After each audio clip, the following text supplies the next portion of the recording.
Eleanor now found the difference between the expectation of an unpleasant event, however certain the mind may be told to consider it, and certainty itself.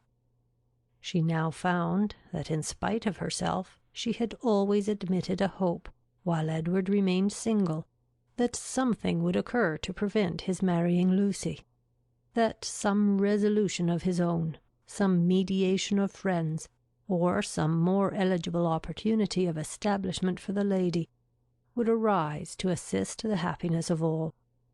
But he was now married, and she condemned her heart for the lurking flattery which so much heightened the pain of the intelligence. That he should be married soon, before, as she imagined, he could be in orders, and consequently before he could be in possession of the living, surprised her a little at first. But she soon saw how likely it was that Lucy, in her self-provident care, in her haste to secure him, should overlook everything but the risk of delay. They were married in town, and now hastening down to her uncle's. What had Edward felt on being within 4 miles from Barton, on seeing her mother's servant, on hearing Lucy's message? They would soon, she supposed, be settled at Delaford. Delaford, that place in which so much conspired to give her an interest, which she wished to be acquainted with, and yet desired to avoid. She saw them in an instant in their parsonage house, saw in Lucy the active, contriving manager, uniting at once a desire of smart appearance with the utmost frugality, and ashamed to be suspected of half her economical practices, pursuing her own interest in every thought, courting the favour of Colonel Brandon, of Mrs. Jennings, and of every wealthy friend. In Edward she knew not what she saw, nor what she wished to see. Happy or unhappy, nothing pleased her. She turned away her head from every sketch of him. Eleanor flattered herself that some one of their connections in London would write to them to announce the event and give further particulars. But day after day passed off and brought no letter, no tidings. Though uncertain that anyone were to blame, she found fault with every absent friend. They were all thoughtless or indolent. "When do you write to Colonel Brandon, ma'am?" was an inquiry which sprung from the impatience of her mind to have something going on. "I wrote to him, my love, last week, and rather expect to see than to hear from him again. I earnestly pressed his coming to us, and should not be surprised to see him walk in to-day or to-morrow, or any day." This was gaining something to look forward to. Colonel Brandon must have some information to give. Scarcely had she so determined it, when the figure of a man on horseback drew her eyes to the window. He stopped at their gate. It was a gentleman. It was Colonel Brandon himself. Now she could hear more, and she trembled in expectation of it. But it was not Colonel Brandon, neither his air nor his height. Were it possible, she must say it must be Edward. She looked again. He had just dismounted.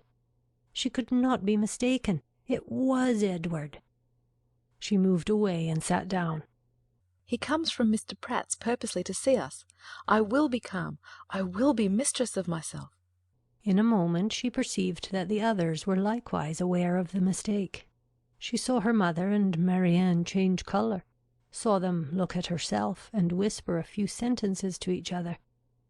She would have given the world to be able to speak, and to make them understand that she hoped no coolness, no slight would appear in their behaviour to him. But she had no utterance, and was obliged to leave all to their own discretion. Not a syllable passed aloud. They all waited in silence for the appearance of their visitor. His footsteps were heard along the gravel path. In a moment he was in the passage, and in another he was before them. His countenance as he entered the room was not too happy, even for Eleanor. His complexion was white with agitation, and he looked as if fearful of his reception, and conscious that he merited no kind one. Mrs. Dashwood, however, conforming, as she trusted, to the wishes of that daughter, by whom she then meant in the warmth of her heart to be guided in everything, met with a look of forced complacency, gave him her hand, and wished him joy. He coloured, and stammered out an unintelligible reply. Eleanor's lips had moved with her mother's, and when the moment of action was over, she wished that she had shaken hands with him too.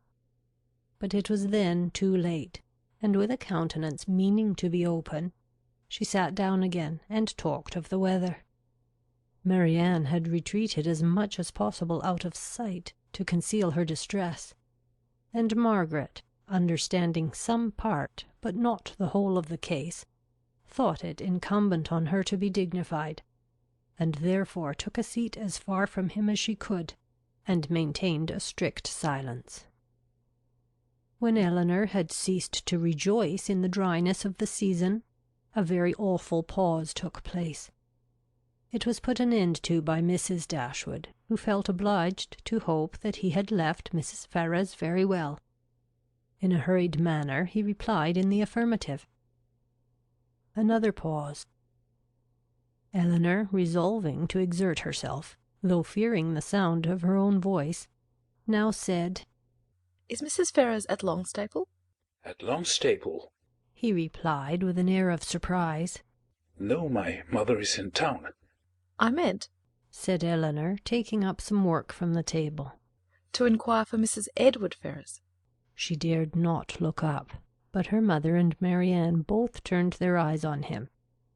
He coloured, seemed perplexed, looked doubtingly, and after some hesitation said, "Perhaps you mean my brother. You mean Mrs. Robert Ferrars." Mrs. Robert Ferrars! was repeated by Marianne and her mother in an accent of the utmost amazement, and though Eleanor could not speak, even her eyes were fixed on him with the same impatient wonder.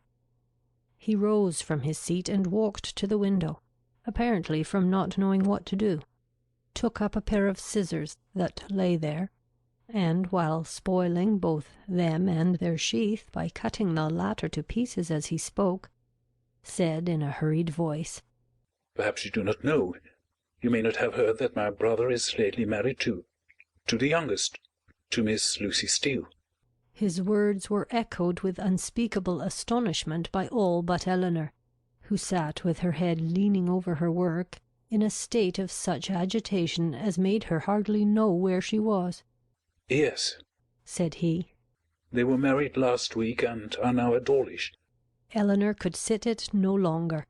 She almost ran out of the room, and as soon as the door was closed, burst into tears of joy, which at first she thought would never cease. Edward, who had till then looked anywhere rather than at her, saw her hurry away, and perhaps saw, or even heard, her emotion, for immediately afterwards he fell into a reverie, which no remarks, no inquiries, no affectionate address of Mrs. Dashwood could penetrate, and at last, without saying a word, quitted the room and walked out towards the village, leaving the others in the greatest astonishment and perplexity on a change in his situation, so wonderful and so sudden, a perplexity which they had no means of lessening but by their own conjectures.